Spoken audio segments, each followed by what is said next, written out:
Dunia saat ini bukanlah dunia yang bebas. Kita hidup dalam sistem yang secara halus, namun efektif, mengendalikan perhatian dan pikiran kita. Bukan dengan rantai atau penjara, tetapi dengan sesuatu yang jauh lebih berbahaya, kesenangan instan. Sistem ini dirancang untuk membuat kita kecanduan.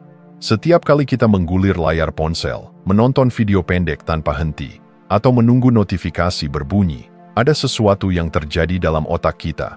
Dopamin dilepaskan. Ini adalah zat kimia yang membuat kita merasa senang, sebuah hadiah yang diberikan setiap kali kita melakukan sesuatu yang dianggap menguntungkan oleh otak kita. Namun, apa yang dianggap menguntungkan oleh otak primitif kita tidak selalu berarti baik bagi hidup kita. Sama seperti seorang penjudi yang terus memasukkan koin ke dalam mesin slot, kita terpancing untuk terus mencari kepuasan instan. Media sosial tidak hanya tahu hal ini, mereka mengeksploitasinya. Setiap fitur, setiap warna, setiap suara notifikasi dirancang dengan satu tujuan: menarik perhatian kita dan membuat kita tetap terjebak dalam siklus konsumsi. Ini bukan kebetulan. Mereka yang berada di puncak kekuasaan tidak tenggelam dalam lautan distraksi yang sama. Mereka tidak membuang waktunya untuk scrolling tanpa arah atau menunggu validasi dari tombol suka. Sebaliknya, mereka menciptakan sistem yang membuat kita tetap sibuk dengan hal-hal sepele, sementara mereka sendiri tetap fokus pada pertumbuhan dan pengaruh. Jika kita tidak menyadari pola ini, kita akan terus menjadi pion dalam permainan mereka, menghabiskan waktu, energi, dan hidup kita untuk sesuatu yang tidak benar-benar kita pilih. Kita merasa sibuk, tetapi tidak benar-benar maju. Kita merasa terhibur, tetapi tidak benar-benar bahagia. Namun, kesadaran adalah langkah pertama menuju kebebasan. Dengan memahami bagaimana sistem ini bekerja, kita mulai melihat bahwa kesenangan instan bukanlah kebebasan, melainkan rantai tak kasat mata yang mengikat kita. Pertanyaannya sekarang adalah, apakah kita siap untuk melepaskan diri?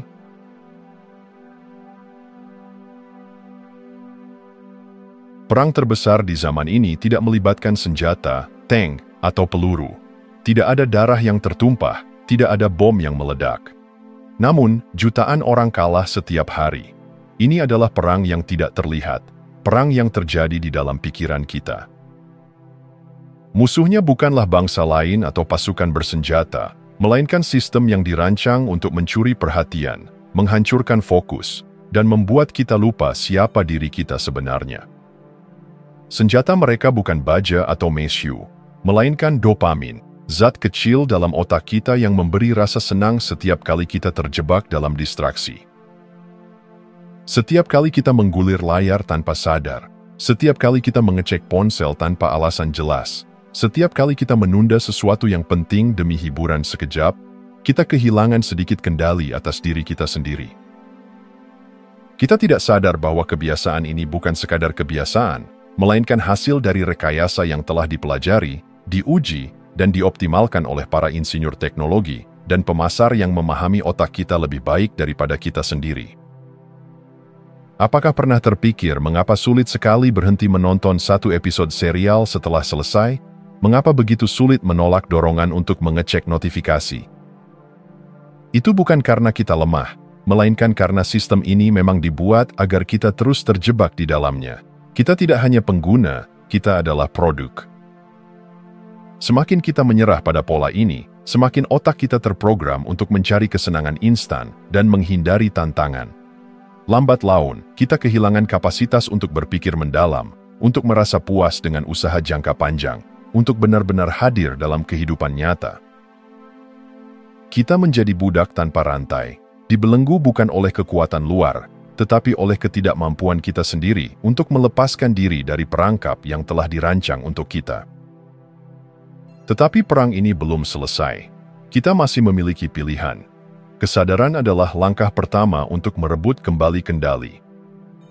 Kita bisa mulai mempertanyakan kebiasaan kita, menata ulang cara kita menghabiskan waktu, dan melatih otak kita untuk kembali fokus pada hal-hal yang benar-benar bermakna. Pertanyaannya bukan lagi apakah kita sedang diserang. Pertanyaannya adalah, apakah kita akan melawan?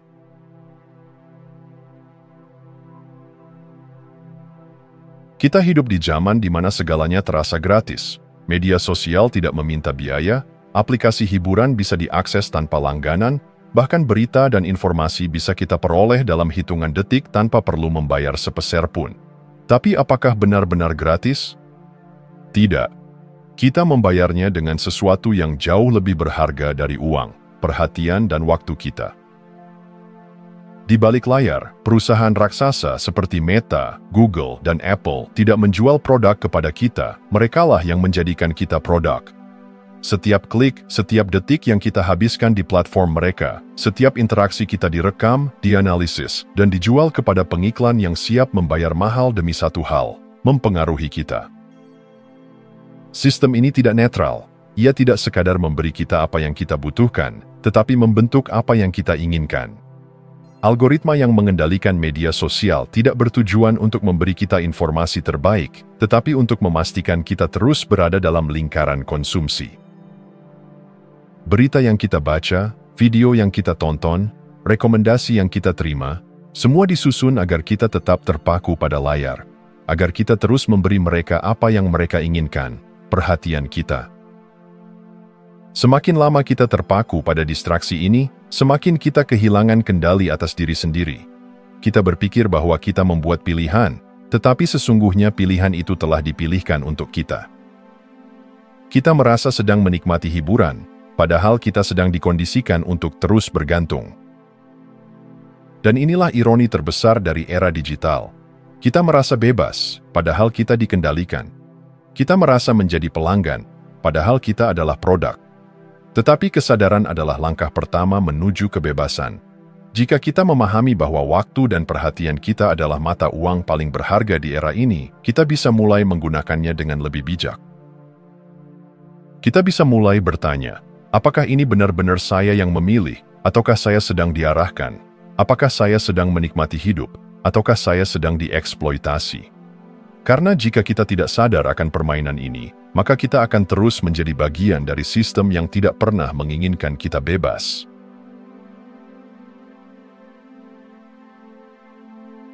Setiap hari, kita disuguhkan lebih banyak informasi, hiburan, dan distraksi daripada yang bisa kita cerna. Ponsel kita tidak pernah jauh dari genggaman, notifikasi terus berdenting, dan tanpa sadar, waktu kita terkikis sedikit demi sedikit. Namun, apakah kita benar-benar menyadari harga yang kita bayar? Kita hidup dalam dunia yang dijejali kesenangan instan, tetapi ironisnya, semakin banyak yang kita konsumsi, semakin kosong kita rasakan. Studi menunjukkan bahwa waktu layar yang berlebihan terkait dengan meningkatnya kecemasan dan depresi. Setiap jam yang kita habiskan untuk menggulir layar bukan hanya menghabiskan waktu, tetapi juga mengubah cara otak kita bekerja. Ketika kita terus-menerus mencari kepuasan instan, otak kita menjadi semakin malas untuk menghadapi tantangan. Kita kehilangan kemampuan untuk fokus dalam waktu lama, sulit menikmati momen tanpa stimulasi eksternal, dan semakin mudah merasa gelisah saat tidak ada yang mengalihkan perhatian kita. Sama seperti kecanduan narkoba, konsumsi digital yang berlebihan mengubah jalur saraf di otak kita, membuat kita selalu menginginkan lebih, tetapi tidak pernah benar-benar puas. Statistiknya mengejutkan. Rata-rata orang menghabiskan 6 jam sehari di depan layar ponsel. Itu berarti 91 hari dalam setahun. Bayangkan berapa banyak buku yang bisa dibaca, keterampilan yang bisa dipelajari, atau hubungan yang bisa diperdalam dalam waktu sebanyak itu. Namun, sebagian besar dari kita tidak menyadari betapa cepat waktu berlalu ketika kita tersedot ke dalam pusaran konten yang tak berujung. Kehidupan modern telah menciptakan paradoks yang menyedihkan. Semakin banyak pilihan hiburan, semakin sulit kita menemukan kepuasan. Kita memiliki akses ke jutaan lagu, film, dan artikel dalam genggaman, tetapi semakin sulit menikmati sesuatu tanpa tergoda beralih ke hal lain. Namun, ini bukan akhir. Kesadaran adalah awal dari perubahan. Jika kita mulai melihat konsumsi berlebihan ini sebagai belenggu, kita bisa mulai mengambil kembali kendali. Kita bisa mulai memilih apa yang kita konsumsi dengan lebih bijak, membatasi distraksi, dan memberi ruang bagi pikiran kita untuk bernapas. Karena pada akhirnya, hidup kita bukan ditentukan oleh berapa banyak yang kita konsumsi, tetapi oleh kualitas dari apa yang kita alami.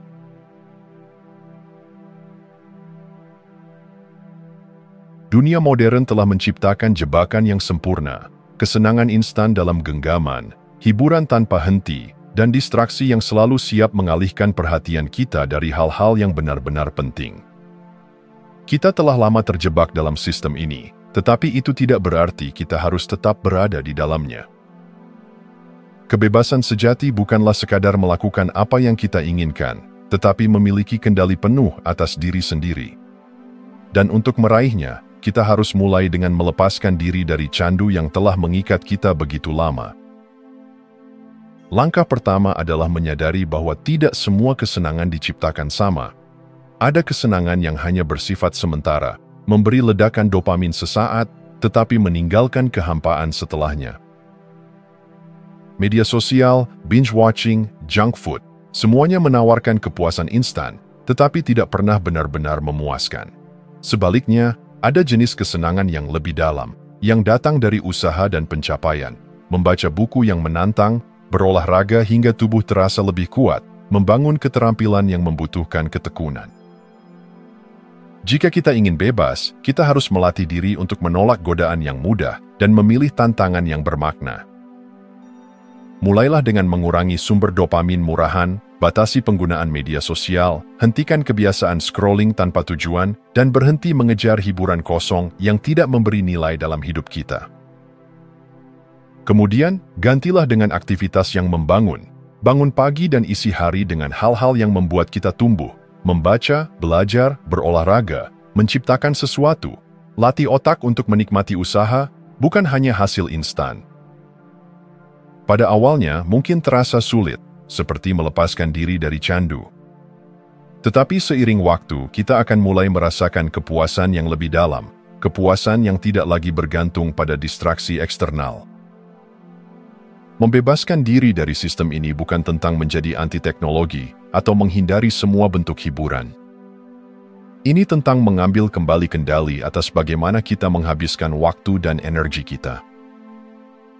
Karena pada akhirnya, hidup kita tidak akan diingat karena berapa banyak video yang kita tonton, atau berapa banyak notifikasi yang kita balas. Hidup kita akan bermakna karena apa yang kita ciptakan, siapa yang kita ubah, dan bagaimana kita memilih untuk menjalani setiap harinya.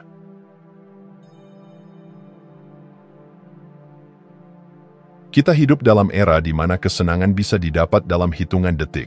Sekali sentuh, kita bisa mengakses ribuan video, makanan cepat saji, atau notifikasi yang memberi ilusi keterhubungan.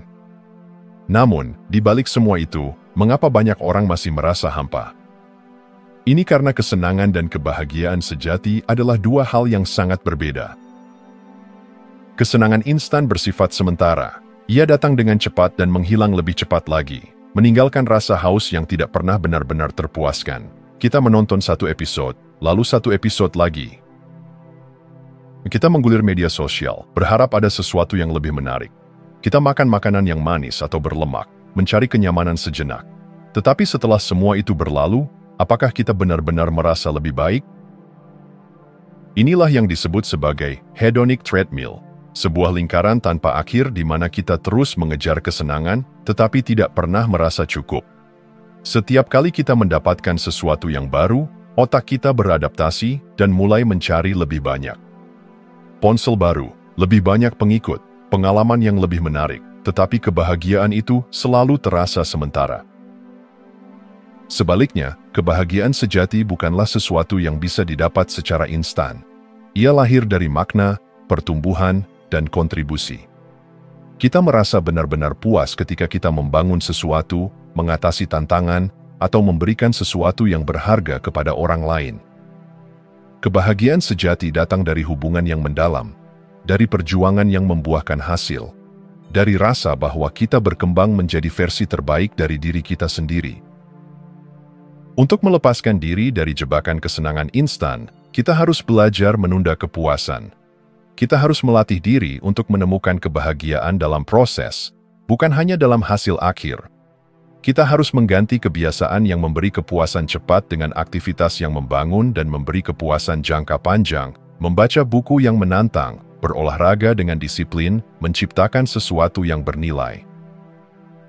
Pada akhirnya, pertanyaannya bukanlah bagaimana kita bisa mendapatkan lebih banyak kesenangan, tetapi bagaimana kita bisa menemukan kebahagiaan yang tidak tergantung pada rangsangan eksternal.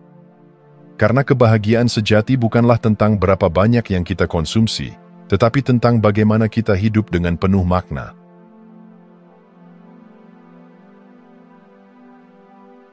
Hidup kita adalah akumulasi dari kebiasaan yang kita bangun setiap hari. Jika kita terus membiarkan distraksi mengendalikan waktu dan energi kita, maka perlahan, tanpa sadar, kita kehilangan kendali atas hidup sendiri. Kita bangun di pagi hari dan tanpa berpikir, meraih ponsel. Notifikasi pertama yang kita lihat menentukan suasana hati kita. Kita terhanyut dalam arus informasi, scrolling tanpa tujuan, menghabiskan waktu berjam-jam pada hal-hal yang tidak benar-benar berarti. Namun hidup yang dikendalikan oleh distraksi bukanlah hidup yang kita inginkan.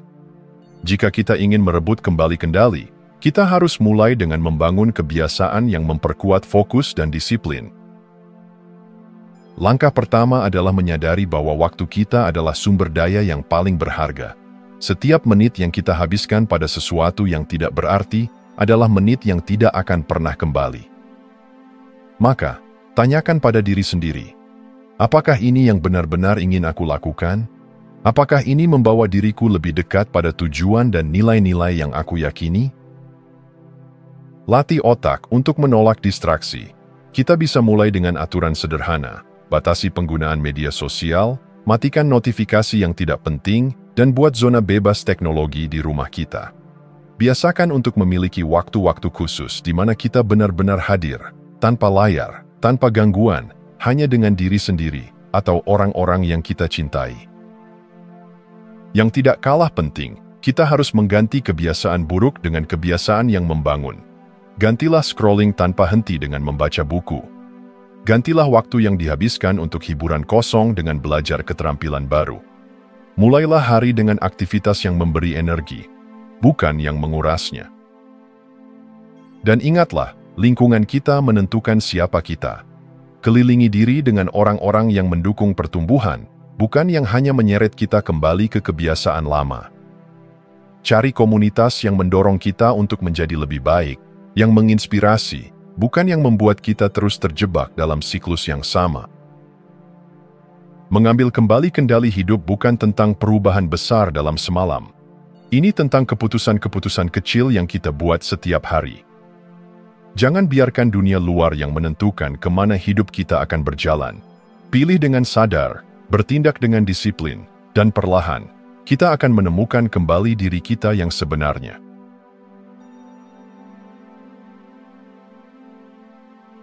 Kekuatan sejati bukanlah tentang seberapa banyak yang kita miliki, tetapi seberapa baik kita mengendalikan apa yang sudah ada dalam diri kita, pikiran, emosi, dan energi.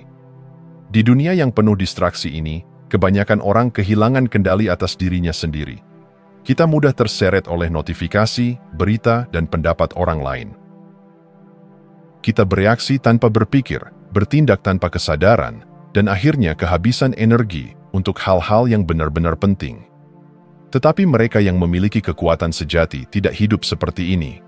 Mereka tidak membiarkan dunia luar mengendalikan batin mereka. Mereka memilih fokus, bukan gangguan. Mereka memilih ketenangan, bukan kekacauan. Latih diri untuk mengendalikan pikiran.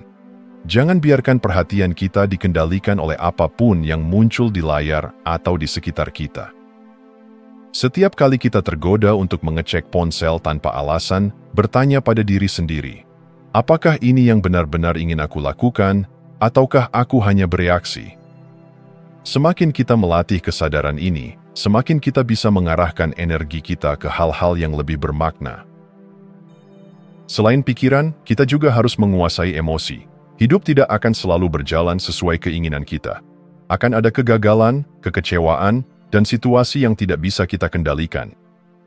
Tetapi kita selalu bisa memilih bagaimana kita merespons. Mereka yang kuat tidak membiarkan emosi mereka menguasai diri. Mereka memprosesnya, memahami maknanya, dan menggunakannya sebagai bahan bakar untuk berkembang. Meditasi dan mindfulness adalah alat yang kuat untuk melatih kendali ini.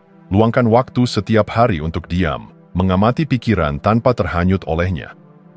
Semakin kita terbiasa dengan ketenangan, semakin sulit dunia luar untuk mengganggu keseimbangan kita. Dan akhirnya, arahkan energi kita hanya pada hal-hal yang penting. Jangan biarkan diri kita kehabisan tenaga untuk hal-hal yang tidak memiliki dampak jangka panjang. Fokuslah pada pertumbuhan, hubungan bermakna, dan tujuan yang lebih besar dari diri sendiri.